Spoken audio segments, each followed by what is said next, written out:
Rancangan santapan jiwa My Quran Time ini dibawakan oleh MFDM Group of Companies, 3Q Equestrian dan Fraser Valley Kuala Kubu Baru.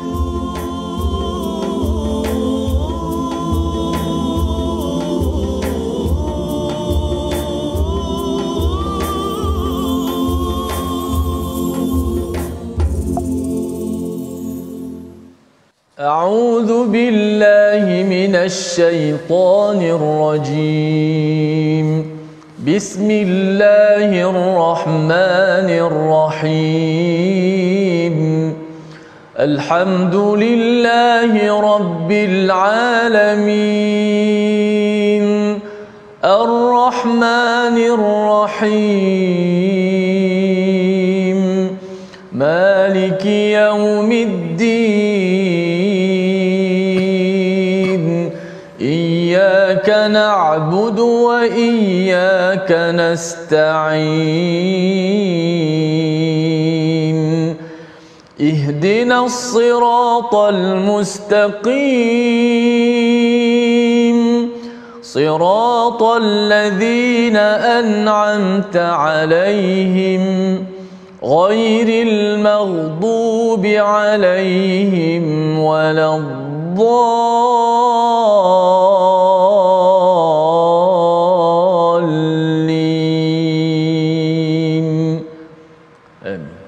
Alhamdulillahirabbil alamin wassalatu wassalamu ala asyrafil anbiya'i wal mursalin sayyidina Muhammadin wa ala alihi wa ashabihi ajma'in, amma ba'd.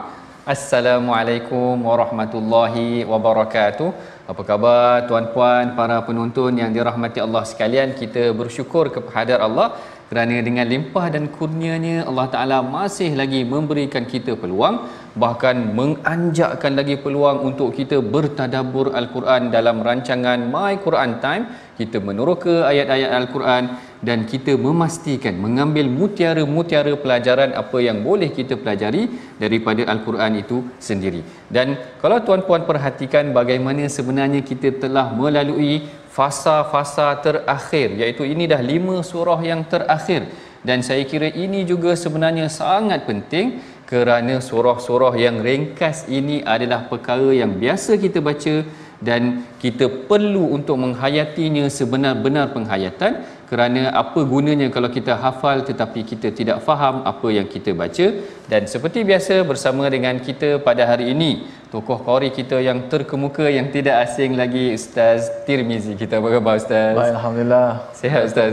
Sihat. Apa khabar? Alhamdulillah. Sihat. Alhamdulillah. Saya pun tak sangka juga dalam slash ada juga pengulangan yang satu persatu. Saya ingatkan dulu kita baca satu surah ataupun satu halaman terus saja Yeah. Baik, terima kasih Ustaz Tirmizi kita. Seperti biasa kita mulakan pengajian kita pada hari ini dengan doa ringkas.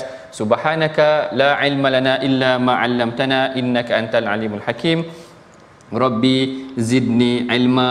Mudah-mudahan Allah Ta'ala merahmati pengajian kita. Dan seperti biasa kita perhatikan tuan-puan sinopsis apakah pengajian kita yang akan kita telusuri pada hari ini, iaitu mengenai tentang surah An-Nasr, iaitu mengenai tentang penaklukan kota Mekah ayat 1 sehingga ayat 3. Ada 3 ayat sahaja yang ini kita akan pelajari pada hari ini mengenai tentang pembukaan kota Mekah dan apakah pengajaran yang penting yang boleh kita lalui daripada 3 ayat ini.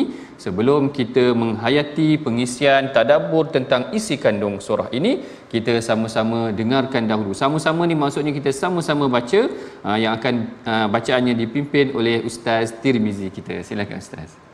Baik, alhamdulillah. Terima kasih kepada Profesor Madia, Dr. Sanusi selaku pentadabbur kita pada surah An-Nasr pada kali ini. Surah yang biasa kita hafal, yang biasa kita baca dalam solat, di luar solat. Surah ini yang masyhur. Namun sebagaimana kata Prof tadi, alangkah baiknya sama-sama bila kita dah hafal, kita dah boleh baca dengan lancar, kita maju setapak lagi ke hadapan untuk kita melihat apakah mesej ataupun makna-makna kalimah-kalimah yang boleh kita sematkan dan boleh kita faham untuk menjadi kekuatan kepada kita untuk dapat kita beramal insya-Allah. Daripada ayat yang surah An-Nas, hanya 3 ayat saja, 3 ayat saja daripada surah An-Nas. Dan terima kasih kepada semua penonton terus setia dalam My Quran Time. Teruskan sebarkan, share kita punya majlis ilmu kita pada pagi ini insya-Allah. Baik, alhamdulillah kita baca surah An-Nas. Bacaan pertama ni kita baca secara murattal dahulu untuk sama-sama kita mengikuti bacaan. Adapun kali kedua dan kali ketiga nanti kita akan baca secara mujawwad. Untuk selepas kita dapat dengar tadabbur, kita akan baca kali kedua, kali ketiga tu dengan lebih memahami.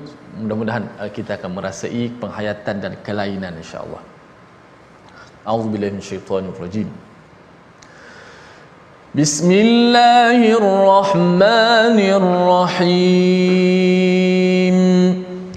Idza jaa nasrullahi wal fath wa ra'aitan nasa yadkhuluna fi dinillahi afwaja fasabbih bihamdi rabbika wastaghfirh innahu kana tawwaba.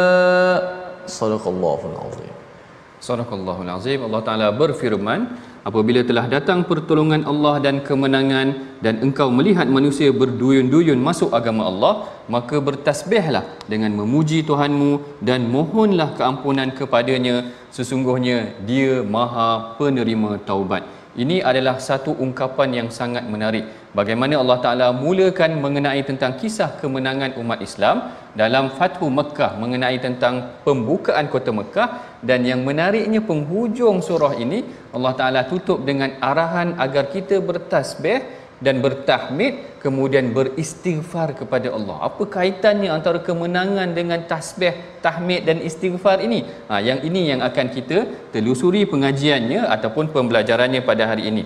Sebelum itu, tuan-puan, mari sama-sama kita perhatikan juga mengenai tentang apakah dia biodata, apakah dia biografi surah An-Nasr ini.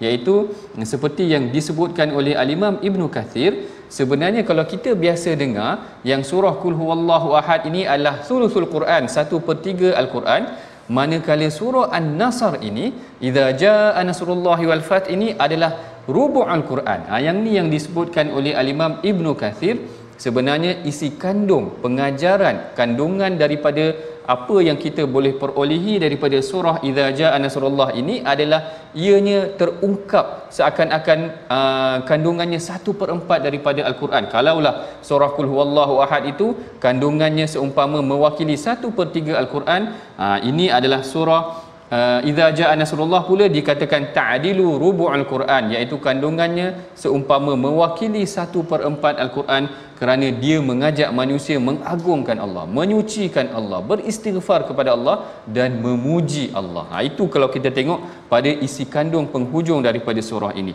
Manakala kalau kita tengok beberapa hadis mengenai tentang surah ini dikatakan turun pada awal ataupun pada hujung ketika mana berlakunya pembukaan kota Mekah, kerana ia berkaitan dengan pembukaan kota Mekah.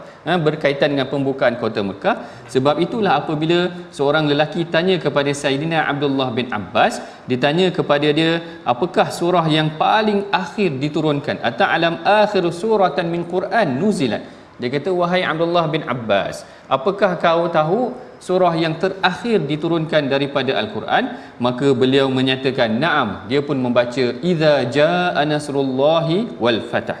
Itulah dia surah yang dikatakan antara surah terakhir diturunkan. Sebab itulah Sayyidina Abdullah bin Mas'ud bin Mas'ud dikatakan menamakan surah ini sebagai surah Tawdi'. Surah Tawdi' ni maksudnya surah perpisahan. Perpisahan ni maksudnya nak berpisah dah antara Rasulullah dengan umat Islam. Dan yang menariknya juga, suka saya kongsikan juga Ustaz, sebenarnya surah ini ada kisah dia. Ada kisah dia kerana satu hari ketika Rasulullah telah meninggal, Saidina Umar panggil masyayikh Badar. Dia panggil para ahli tentera Badar, duduk sembang-sembang dengan dia. Tiba-tiba dia bawa Saidina Abdullah bin Mas'ud. Kisah yang masyhur, Saidina Abdullah bin Abbas, Saidina Abdullah bin Abbas. Dia bawa Abdullah bin Abbas duduk dengan dia. Tiba-tiba masyayikh, orang-orang besar ahli Badar ini, orang-orang senior ni tanya, dia kata, kenapa engkau bawa budak ni? Kenapa bawa budak ni? Kami pun ada anak-anak seperti ini. Kerana Abdullah bin Abbas ni waktu dia meninggal usianya lebih kurang 11 tahun. Maknanya budak lagi, baru darjah 5. Tapi Umar kata, nanti dulu, aku nak ceritakan kepada engkau orang apakah kelebihan sepupu Rasulullah ini, iaitu Saidina Abdullah bin Abbas. dan Saidina Umar membacakan surah ini. Umar baca idza jaa nasrullahi wal fath, lalu ditanyanya kepada seluruh masyaikh Badar, tentera-tentera Badar yang senior ini, apakah pandangan kamu tentang ini? Mereka kata ini ayat mengenai tentang kemenangan, ayat mengenai tentang pembukaan kota Mekah. Tetapi apabila ditanya kepada Saidina Abdullah bin Abbas kata surah ini menunjukkan kedatangan ajal Rasulullah.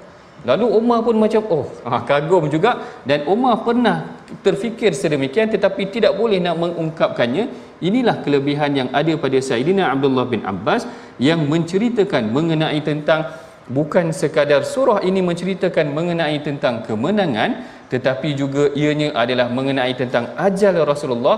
Apabila surah ini dibacakan juga, Rasulullah pernah bagi tahu kepada Sayyidatina Fatimah, dia kata ajal aku telah semakin dekat. Fatimah menangis tiba-tiba. Fatimah menangis.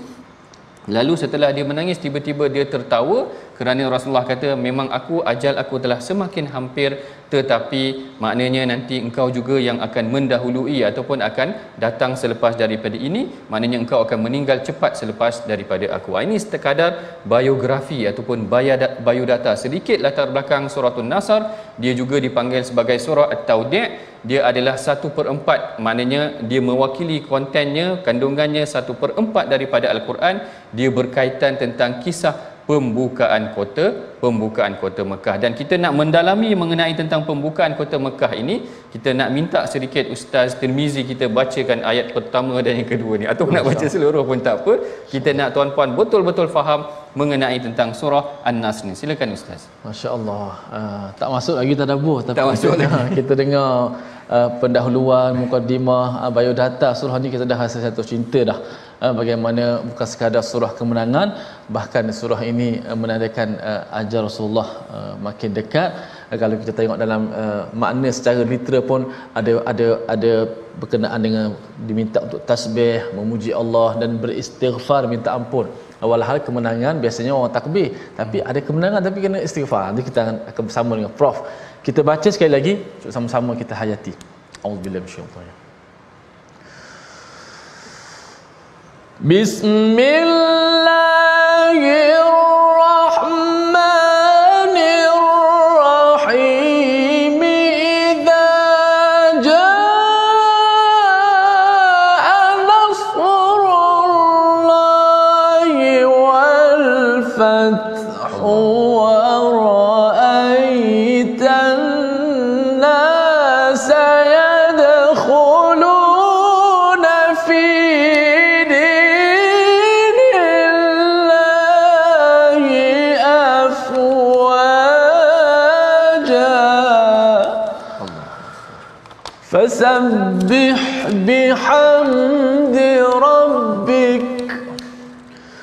فسبح بحمد ربك واستغفره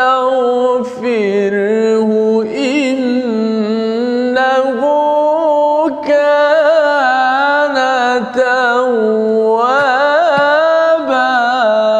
صدق الله. Sadaqallahul azim. Idza jaa nasrullahi wal fath. Apabila telah datang pertolongan Allah dan kemenangan. Perhatikan kepada perkataan jaa ini tuan-puan. Yang ini yang diungkapkan ataupun yang diulas oleh saudara ataupun Ustaz Nu'man Ali Khan yang menceritakan tentang perkataan jaa ini biasanya datang dengan satu berita yang besar.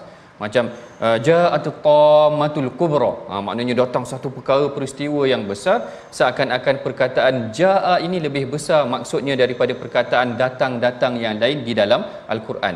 Dan di sini juga disebutkan pertamanya perkataan nasrullah itu tadi, iaitu bantuan pertolongan Allah itu tadi sebelum kemenangan pembukaan kota Mekah. Maknanya kemenangan kota Mekah tidak akan berlaku melainkan dengan bantuan Allah. Dengan bantuan Allah, dan kita juga seharusnya faham di sini bahawa kejayaan manusia dalam kehidupan juga sebenarnya datang dengan pertolongan Allah. Itu yang kita kena faham ataupun kita kena kaitkan dalam kehidupan kita, bahawa semua orang, kalau kita tengok yang ni dia punya perumpamaan dia sangat menarik. Kadang-kadang kita merasakan kejayaan hidup kita itu adalah atas usaha kita. Kita tak nafikan tuan-puan, sebenarnya memang kita berusaha. Tetapi kalau tuan-puan bandingkan, ada dua peniaga, satu kedai dengan kedai dia dan dia berusaha, satu kedai yang lain juga berniaga dan dia berusaha. Tetapi kenapa kadang-kadang dua stall nasi lemak ni, dua kedai nasi lemak ni, satu ni yang ramai orang kadang-kadang, heran juga kadang-kadang. Rupanya ada intervention, ada divine intervention barangkali, ada bantuan daripada Allah juga, keberkatan yang diberikan atas usaha kepada seseorang, menyebabkan kadang-kadang kita tak menafikan usaha, tetapi tidak juga kita menafikan bahawa bantuan Allah kepada seseorang itu sangat penting dalam kehidupan mereka. Itu yang pertama yang kita boleh tadabbur daripada ayat yang pertama. Yang kedua, kita tengokkan perkataan di sini menyebutkan tentang wal fath.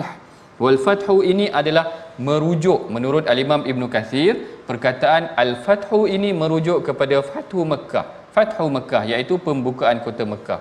Bagaimana background, apakah dia latar belakang yang melatari kisah ataupun kejadian Fathu Mekah ini adalah kembali kepada kes bila mana Rasulullah nak masuk menunaikan umrah ke Mekah, mereka dihalang. Lalu Rasulullah melakukan perjanjian Hudaibiyah. Dalam perjanjian Hudaibiyah ini ada butir-butir perjanjiannya. Tiba-tiba pada tahun ke-8, pada tahun selepas daripada itu, tidak lama daripada perjanjian Hudaibiyah itu, kaum Quraisy melanggar perjanjian mereka.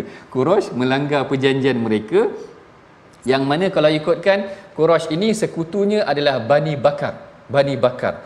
Dan Bani Bakar ni dia tak ngam dengan Bani Khuza'ah. Tak ngam dengan Bani Khuza'ah. Lalu Bani Bakar dia ada pergaduhan yang lama, dia menyerang Bani Khuza'ah. Quraisy ketika itu menghantar bantuan kepada Bani Bakar, sedangkan dia dah buat perjanjian genjatan senjata. Lalu Bani Khuza'ah lari ke Madinah, ada wakil mereka yang lari ke Madinah meminta bantuan Rasulullah. Di sinilah berlakunya permulaan yang mencetuskan janji Allah, inna fatahna laka fatham mubina. Allah Ta'ala janji kita akan berikan kamu kemenangan. Lalu di sinilah punca bibit-bibit berlakunya. Rasulullah mempersiapkan bala tenteranya dengan mempersediakan 10,000 orang tentera. Masya Allah tuan-puan, kalau dalam perang Badar dahulu hanya ada 300 orang sahaja, maknanya sangat sedikit.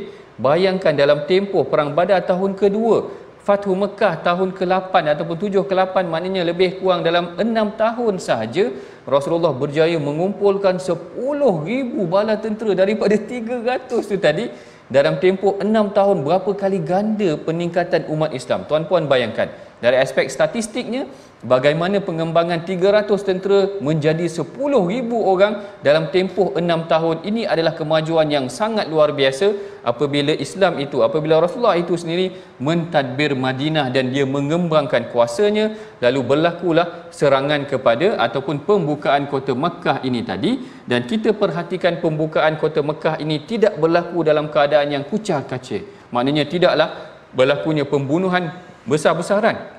Walaupun sebenarnya orang Islam telah berjaya menang, tetapi tidak berlaku pembukaan yang besar-besaran. Kita tidak tengok mereka ni berarakkan. Kalau kita dah menang, satu tentera dah menang ke atas satu kawasan, mereka berarak dengan kereta kebal mereka, berarak dengan bendera mereka. Tetapi Allah ajar kepada Rasulullah. Ini yang cantiknya, Allah ajar kepada Rasulullah, kemenangan ini adalah milik Allah, bukan milik orang. Maknanya atas bantuan Allah itu tadi, mereka mengembalikan kemenangan kepada Allah. Dan berlaku banyak prinsip-prinsip keadilan yang dibangunkan oleh Rasulullah ketika membuka kota Mekah ini.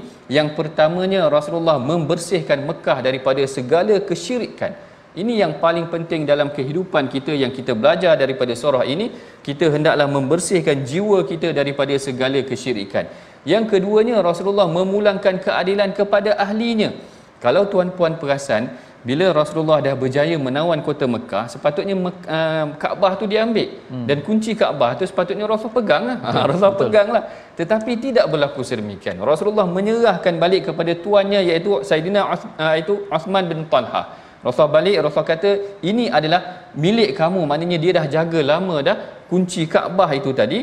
Maka di situlah yang diberikan, dan kita melihat kepada keadilan yang berlaku ketika pembukaan kota Mekah. Dan perlu juga saya ceritakan kepada tuan-puan, sebenarnya arahan mencari orang-orang tertentu ada. Arahan mencari orang tertentu ni maksud saya, memang Rasulullah kata kalau engkau jumpa yang ni, dapatkan dia ataupun kena bunuh dia ni, kerana dia memang melampaui batas. Kalau kita tak berjaya kawal dia, dia akan mengenakan balik Islam tu tadi. Lalu Rasulullah menamakan 4 orang. Ada yang kata 4 orang, ada yang kata 9 orang dan sebagainya. Tetapi sebenarnya daripada 4 ataupun 9 orang ni tadi, tidak banyak ataupun tidak berlakunya pertumbuhan darah yang secara besar-besaran. Rasulullah kata sekalipun mereka bergayut kepada kelambu Kaabah, mesti dapatkan orang-orang ni kerana mereka adalah orang yang memusuhi Islam. Kalau tak silap saya, salah seorangnya adalah Ikrimah bin Abi Jahal, anak kepada Abu Jahal itu sendiri yang dicari, tetapi akhirnya dia memeluk Islam. Tengok tadi bagaimana prinsip-prinsip keadilan yang dibawa. Tidak berlaku pertumbuhan yang berleluasa, tidak diarak kemenangan tersebut. Kalau ikutkan dendam dah lama dah tadi, dihalau tadi, tidak diarak sedemikian. Kemudian diberikan juga hak kepada ahlinya tadi, kunci Kaabah tidak dirampas, diberikan kepada Uthman bin Talhah. Begitu juga dengan dimaafkan mengenai tentang kepada Saidina Ikrimah bin Abu Jahal tu tadi. Ini mengenai tentang ayat pertama tadabbur kita daripada surah An-Nasr. Tuan-puan, kita perhatikan dahulu sedikit perkataan pilihan yang ada pada hari ini yang kita ambil daripada surah An-Nasr ini, iaitu Nasara.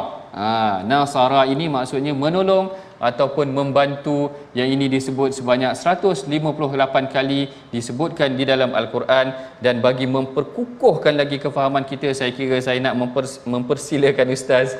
Boleh Ustaz? Ustaz Tirmizi bacakan lagi supaya kita benar-benar menghayati surah An-Nasr ini tadi. Baik, masya-Allah, apabila datangnya pertolongan Allah dan kemenangan, kau akan melihatlah Malaysia berduyun-duyun masuk dalam agama Allah. Kita baca sekali ya. Auzubillahi. Bismillahirrahmanirrahim. Idza jaa nasrullahi wal fathu wa ra'aitan nasa yadkhuluna fi dinillahi afwajan fasabbih bihamdi rabbika wastaghfirhu innahu kana tawwaba. Sadaqallahul azim. Kita berehat dahulu seketika tuan-puan, jangan ke mana-mana. Kita bertemu lagi selepas ini. My Quran Time, baca, faham dan amal, insya-Allah.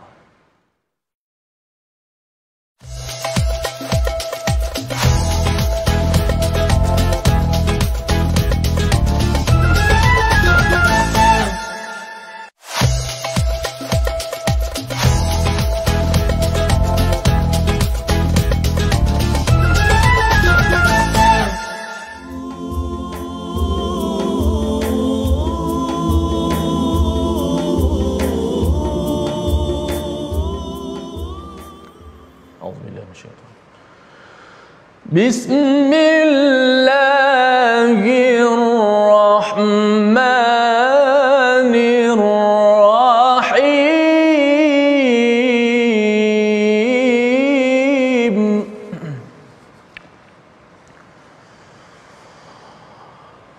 Idza jaa nasrullahi wal fathu wa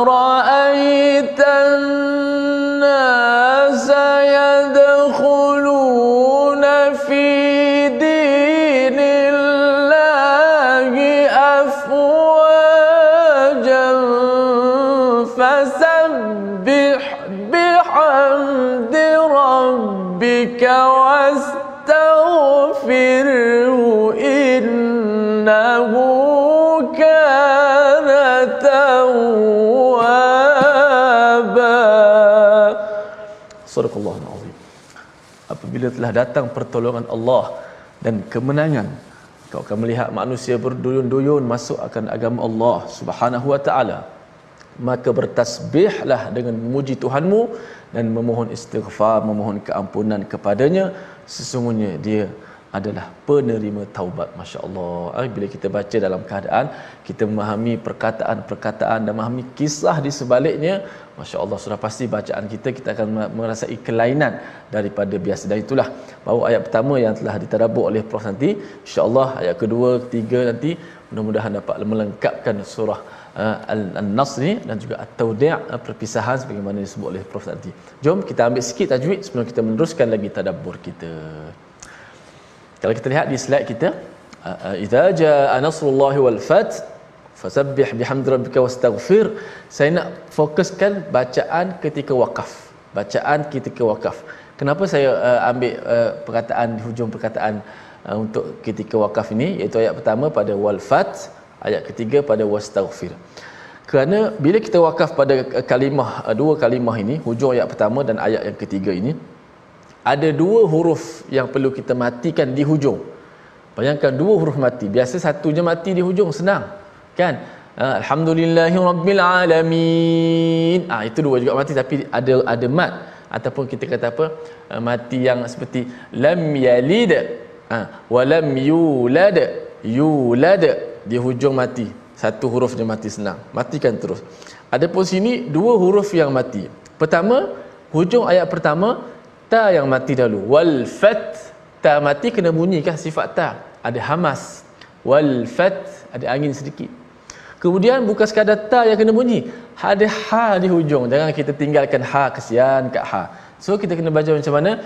Idza jaa nasrullahi wal fath. Huruf ha nak tinggal mana?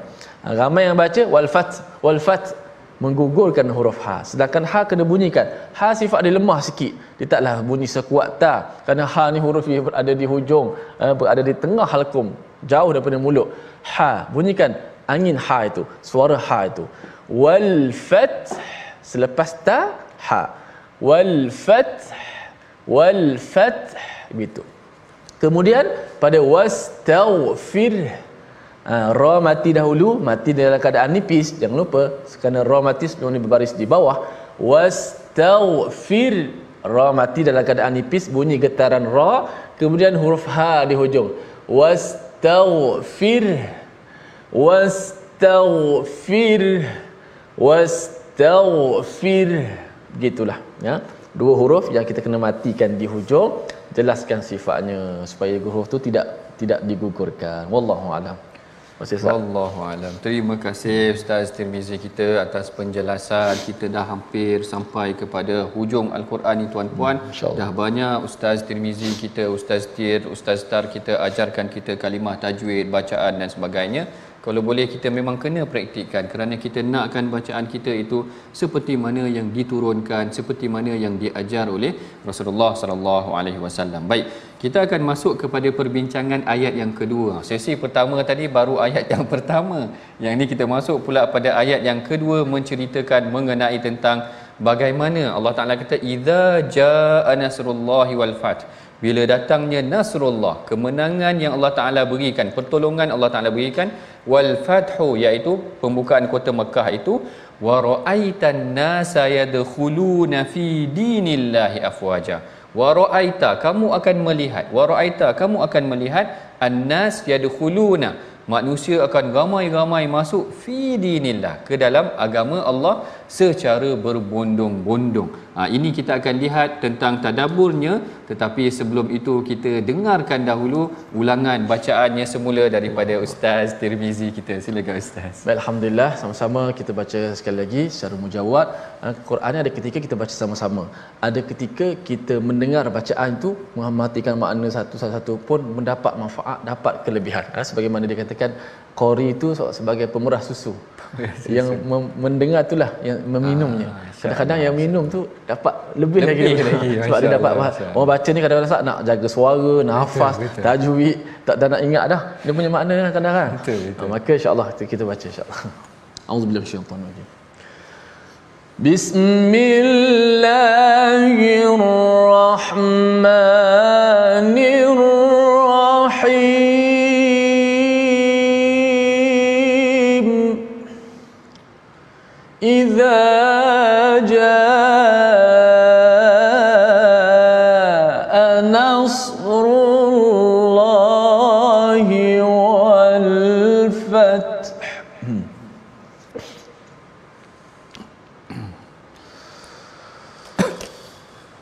idza jaa nasrullahi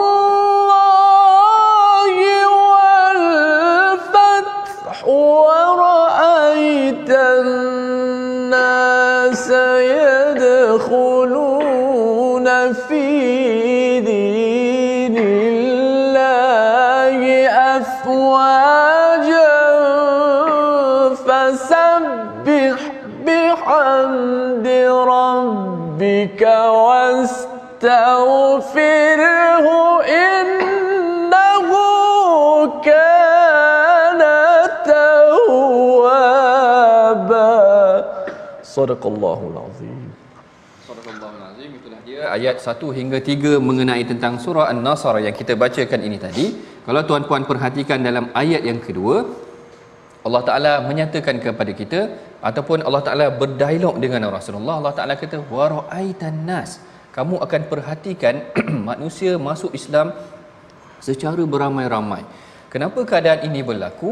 Kerana pada awal-awal dakwah Rasulullah, awal-awal dakwah Rasulullah dikatakan yang mana maaf dikatakan kaum Quraisy ini dia tak nak masuk Islam ataupun dia tidak mahu untuk memeluk Islam sehinggalah dia melihat kemenangan berlaku kepada Islam. Dia melihat kemenangan berlaku kepada Islam. Perkara ini memang berlaku di sekitar tanah Arab. Maknanya mereka tidak mahu menerima Islam sehinggalah mereka berkata kalau benar dia ni seorang nabi, maka dia akan diberikan kemenangan oleh Allah. Dia akan diberikan kemenangan oleh Allah. Maka di situlah saat berlakunya pembukaan kota Mekah, tiba-tiba dilihat ramai orang-orang memeluk Islam kerana janji yang Allah Ta'ala telah berikan. Dahulu kamu kata, kalaulah Muhammad ini berjaya menang dan membuka kota Mekah, kamu akan memeluk Islam. Maka pada hari ini Allah Ta'ala membenarkan janjinya. Allah Ta'ala kata, wa ra'aitan nasa yadkhuluna fi dinillahi afwaja. Kamu sendiri akan pastikan ataupun kamu sendiri wahai Muhammad melihat mereka ini akan masuk ke dalam agama Allah secara beramai-ramai. Ini sebenarnya respon kepada sikap orang-orang Arab, iaitu orang-orang yang berada di sekitar Mekah itu tadi. Mereka awalnya tidak ingin menerima Islam. Mereka kata kalau benar Muhammad itu seorang nabi, maka dia akan menang ke atas Quraisy itu tadi. Dan hari ini pada pembukaan kota Mekah, mereka sendiri menyaksikan kemenangan tersebut. Dan di sinilah sebab tu kalau tuan-puan tengok ketika mana berlakunya perang Yaumul Hunain, perang Hunain tersebut, Yaumul Hunain, perang Hunain tersebut memang diberikan bantuan tentera-tentera Arab ni memang sangat ramai. Bantuan yang diberikan berkali ganda setelah berlakunya pembukaan kota Mekah. Apa yang menariknya yang kita sebutkan pada awal tadi sebenarnya tuan-puan adalah pada ayat yang ketiga. Ayat ketiga Allah Ta'ala kata fasabbih bihamdi rabbika wastaghfir innahu kana tawwaba. Maka bertasbihlah dan memuji Allah lah dengan Tuhanmu, wastaghfirhu, dan beristighfar. Ada 3 elemen utama yang disebutkan di dalam ayat ketiga ini. Elemen pertama adalah elemen tasbih. Elemen kedua adalah elemen tahmid, iaitu memuji Allah, dan elemen ketiga adalah elemen istighfar. Kenapa? Ini persoalan yang kita munculkan pada awal perbincangan tadi. Kenapa? Setelah mana Allah Ta'ala menceritakan tentang kemenangan, tiba-tiba Allah Ta'ala menceritakan tentang kamu hendaklah bertasbih, kamu hendaklah bertahmid, dan kamu hendaklah beristighfar. Ini 3 poin yang sangat penting tuan-puan. Sebelum tu kita kena faham apakah situasinya apabila berlakunya pembukaan kota Mekah. Sebenarnya Rasulullah SAW, macam perkara pertama yang saya sebutkan tadi, Rasulullah memerintahkan para sahabat menghapuskan seluruh berhala. 360 berhala yang ada di dalam Kaabah itu dihapuskan, sekitar Kaabah itu dihapuskan. Bahkan Rasulullah memerintahkan kepada Sayyidina Khalid bin Al-Walid pergi ke Nakhlah, dari satu kawasan, untuk meruntuhkan berhala Uzza. Berhala Uzza ni antara berhala yang terbesar juga tuan-puan yang berada di sekitar Mekah. Perkara ini direkodkan ataupun diceritakan sendiri oleh Al-Imam Nasa'i, yang mana Khalid Al-Walid dia dah robohkan berhala Uzza, kemudian dia balik kepada Rasulullah. Dia balik kepada Rasulullah. Rasulullah kata, balik kepada Uzza, sesungguhnya engkau belum lagi meruntuhkan Uzza. Khalid Al-Walid dia rasa heran. Khalid kata, macam mana pula tadi aku dah robohkan berhala Uzza, kenapa pula Rasulullah suruh pergi balik? Lalu Khalid pergi balik ke Nakhlah dan dicarinya berhala Uzza. Ketika itulah mereka dapati Khalid mengejar satu makhluk yang dikatakan kepalanya seperti kepala wanita. Yang ni yang dikatakan tadi, Khalid pergi ke puncak gunung tersebut dan terzahirlah Uzza dalam rupa wanita yang mengurai rambutnya. Maknanya berhala itu tadi telah didiami mungkin oleh makhluk jin, syaitan dan sebagainya. Akhirnya Khalid pergi kejar dan penggal makhluk tersebut, sehingga itulah setelah dibunuhnya itu baru dianggap setelah berjayanya tadi dibunuh Uzza tersebut. Ini penyucian yang berlaku secara fizikal.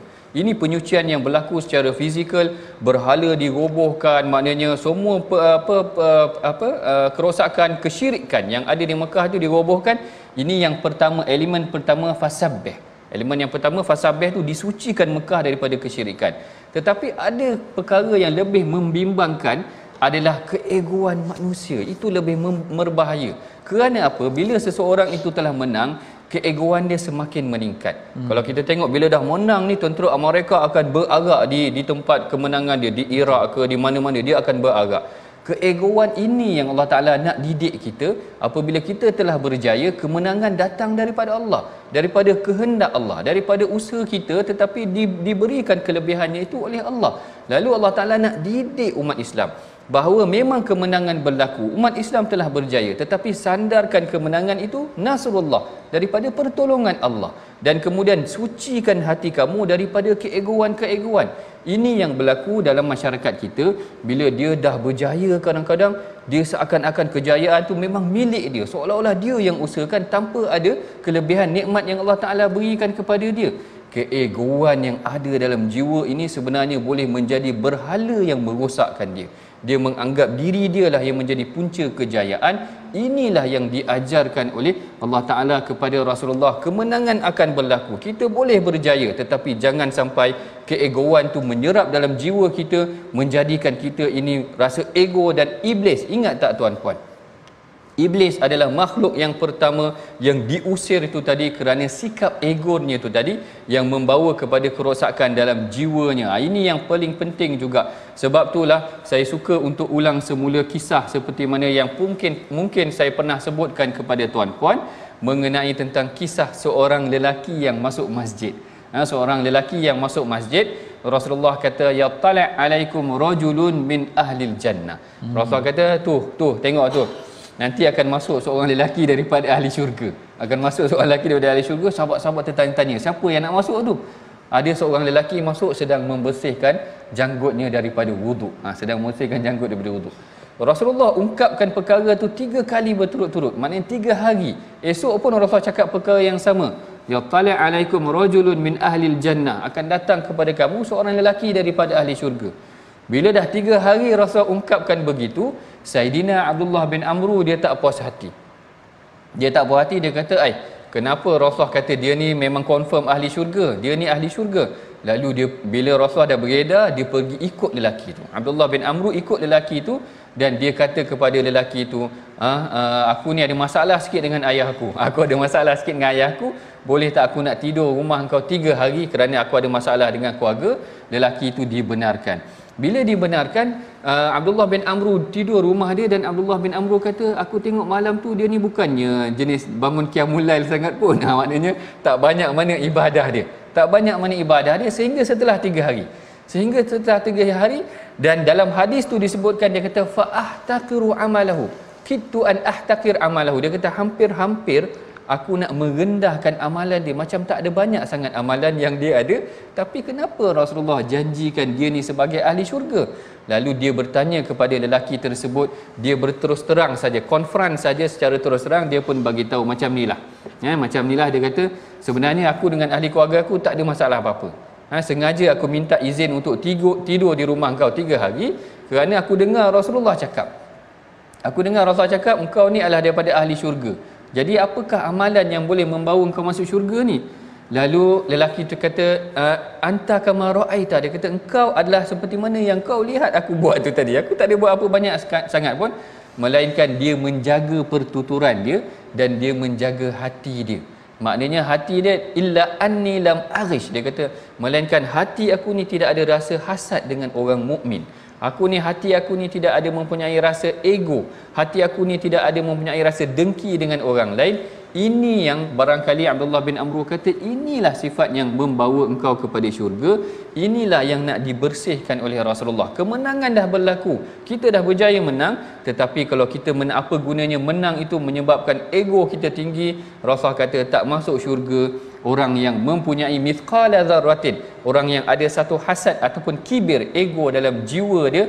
Ini yang pentingnya atas kemenangan yang Allah Ta'ala berikan kepada umat Islam. Jangan kemenangan tersebut menjadikan diri kita ego. Kekayaan yang Allah Ta'ala berikan kita, Allah Ta'ala dah jadikan kita berjaya, kita dah jadi datuk, kita dah jadi profesor ke, kita dah jadi doktor. Jangan ada sikap-sikap nikmat yang Allah Ta'ala berikan kepada kita itu menjadikan kita ego dan memandang rendah kepada orang lain. Sedikit sikap ego akan menyebabkan kita terhindar daripada neraka, daripada syurga. Sebab itulah pengajaran surah ini antara yang terpentingnya. Apabila Allah Ta'ala berikan kemenangan, Allah Ta'ala membenarkan janjinya, Allah Ta'ala kata fasabbih bihamdi rabbika wastaghfir. Fasabbih bihamdi rabbika wastaghfir innahu kana tawwaba. Bagi memasakkan lagi kefahaman ini, kita sama-sama dengarkan lagi bacaan yang akan diulangkan semula oleh Ustaz Tirmizi kita. Silakan Ustaz. Baik, alhamdulillah, masya-Allah, kita mendengar panjang lebar tentang tadabbur surah An-Nasr. Bukan sekadar kemenangan, kita jangan jadi orang yang sombong. Walaupun kita menang, kita masih kena minta ampun, kita masih kena bertasbih memuji Allah Subhanahu Wa Taala, kerana wa man nasru illa min indillah, tidak ada sebarang kemenangan, pertolongan melainkan daripada Allah Subhanahu Wa Taala. A'udzubillahi minasyaitonir rajim. Bismillahirrahmanirrahim.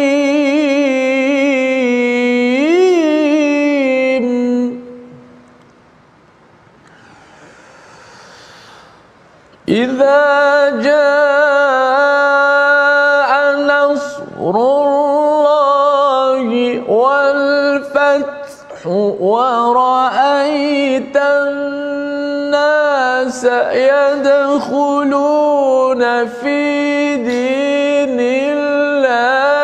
afwajan fasabbih bihamdi rabbika wastaghfirhu innahu kana tawwaba.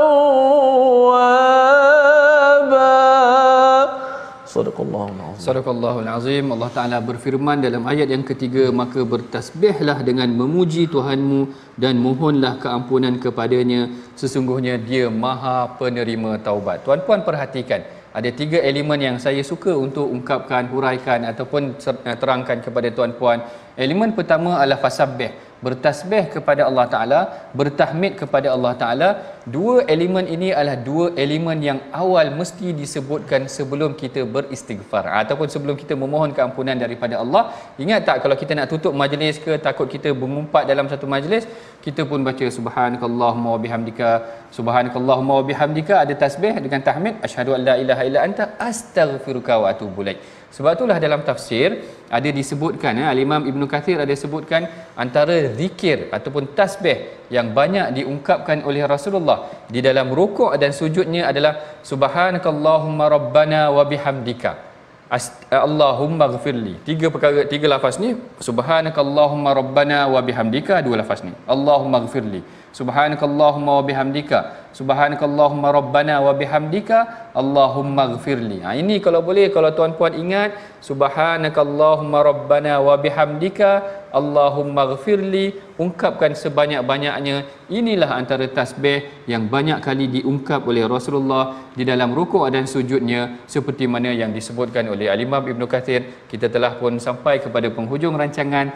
Mari sama-sama tuan-puan kita bacakan resolusi pengajian kita pada hari ini, iaitu apa yang telah kita belajar. Yang pertama, berusaha untuk sebar luaskan syariat Islam sehingga sampai ke seluruh pelosok dunia seperti mana yang berlaku dalam Fathu Makkah itu sendiri. Yang kedua, bertasbih, bertahmid dan bertakbir sebagai tanda syukur akan segala nikmatnya. Dan yang ketiganya, hendaklah kita sentiasa beristighfar untuk mengekalkan kemakmuran dan keamanan negara. Itulah dia sedikit sebanyak pengajaran yang boleh kita pelajari dan praktiskan pada hari ini. Mudah-mudahan boleh kita amalkan, dan saya serahkan kepada Ustaz Tirmizi kita untuk memimpin bacaan doa. Masya Allah, terima kasih kepada Profesor Madya yang telah memberikan peringatan demi peringatan kepada kita daripada ayat Al-Quranul Karim, dicerahkan lagi dengan tadabburnya. Mudah-mudahan menjadi penanda kepada kita semua bahawa kita semua ini makin lama makin akan menuju penghujung, umur kita makin lama makin akan dekat bertemu Allah Subhanahu Wa Taala. Banyaklah kita beristighfar, bertaubat kepada Allah Subhanahu Wa Taala. Bismillahirrahmanirrahim. Alhamdulillahirabbil alamin wassalatu wassalamu ala asyrafil mursalin. Ya Allah, ampunkanlah dosa kami, ya Allah, ampunkanlah dosa-dosa kami dan salah silap kami, ya Allah. Bila kekuatan kepada kami, ya Allah, dalam perjuangan ini, ya Allah, pilihlah kami selaku hamba-Mu yang akan memperjuangkan agama-Mu, ya Allah. Ya Allah, kurniakanlah kemenangan dan pertolongan-Mu kepada kami, ya Allah. Ya Allah, ya Tuhan kami, bila kekuatan kepada kami untuk sentiasa kami memuji dan bertasbih memuji-Mu, ya Allah. Dan ampunkanlah dosa-dosa kami, terimalah taubat kami semua, ya Allah. Amin ya rabbal alamin. Walhamdulillahi rabbil alamin. Alhamdulillah, syukur kepada Allah Subhanahu Wa Taala dan bersama-sama kita berada di penghujung My Quran Time, dan saya mengajak semua sahabat-sahabat untuk sama-sama dalam tabung gerakan. Mudah-mudahan gerakan Al-Quran kita ni dapat sama-sama kita manfaatkan dengan sumbangan tuan-tuan, dan jangan lupa saksikan ulangan My Quran Time, dan moga kita terus istiqamah dengan Al-Quran, carilah kebahagiaan dan kemuliaan dengan Al-Quran. Terima kasih pada Prof sekali lagi. InsyaAllah kita bertemu lagi pada episod yang akan datang My Quran Time, baca faham amal. Assalamualaikum.